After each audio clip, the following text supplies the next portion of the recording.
অনেক সময় আমরা অন্যকে খামোকা ভুল বুঝি।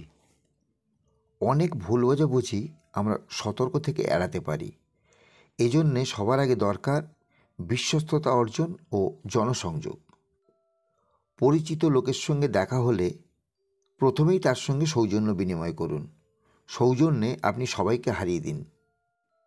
ব্যক্তিগত জীবনে ভদ্রলোক বলে বিশ্বস্ততা অর্জন করতে চাইলে কারোর টাকা পয়সা বাকি ফেলে রাখবেন না। কেউ যেন অভিযোগ করতে না পারেন আপনি কৃপণ এবং ঠগ।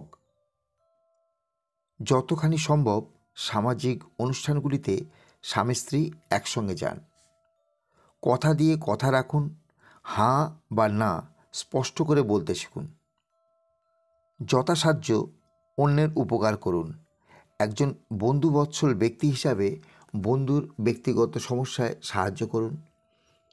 বন্ধু আত্মীয় স্বজন অসুস্থ হয়ে হাসপাতালে ভর্তি হলে তাকে দেখতে যাবেন।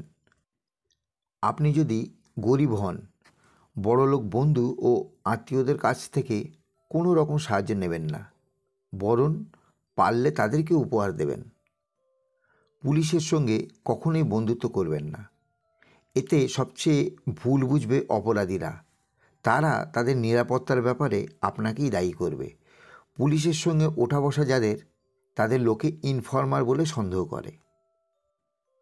কোনো ভিআইপি বা প্রভাবশালী ব্যক্তির সঙ্গে আপনার যদি ভালো ব্যক্তিগত সম্পর্ক থাকে তাহলে তা গোপন রাখুন, কারণ তা নইলে লোকে আপনাকে ধরবে ভিআইপিকে দিয়ে তাদের বিভিন্ন কাজ করিয়ে নিতে। না করতে পারলে আপনাকে হেয় করবে।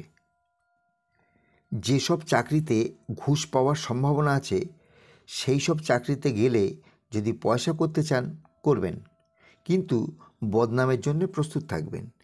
ভিজিল্যান্স বা সিবিআইয়ের হাত থেকে বেঁচে গেলেও জনরবের হাত থেকে বাঁচা মুশকিল। স্থানীয় জনসাধারণ জানে কে কতখানি দুর্নীতিপরায়ণ।